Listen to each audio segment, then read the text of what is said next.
可能一开始只知道他是从外太空来的，但是他整个经历的故事，就是真的要进了剧场才会知道花露露她怎么跟朋友一起完成这个任务。非常期待花露露出场的每一个时刻，好像终于等到说有一场戏是以她为主角的。无敌可爱的我喜欢花露露，她是金哥哥，卡可乐，麦卡卡，蜜啾啾，还有智多多。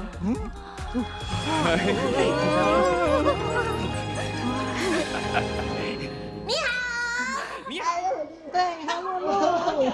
我喜欢他们一起唱歌的。来，让我们一起唱这首歌吧。哦，就是花露露的那个主题曲，在家里其实我们都很常听。就是那个第一首花露露，花露露的冒险乐园。他最喜欢花露露哪一首？看到那个现场版的话，我们都很开心。这一次的歌，我觉得就很洗脑。他们的音乐我都蛮喜欢的，就是觉得音乐都很好听。方向是新方向，快乐不用假装。妈妈的角度来唱新的方向的时候，可能真的是有一点让人感动。快乐不用假装。然后有一些桥段我觉得蛮感人的，他在跟他妈妈讲话的时候，那时候就蛮感人。这次的舞台剧有带动灿烂，还有跟小朋友互动的地方。他刚刚那个角色有跑到旁边来跟他们互动的时候，他就很兴奋。又来了一颗了呢！来，这边球！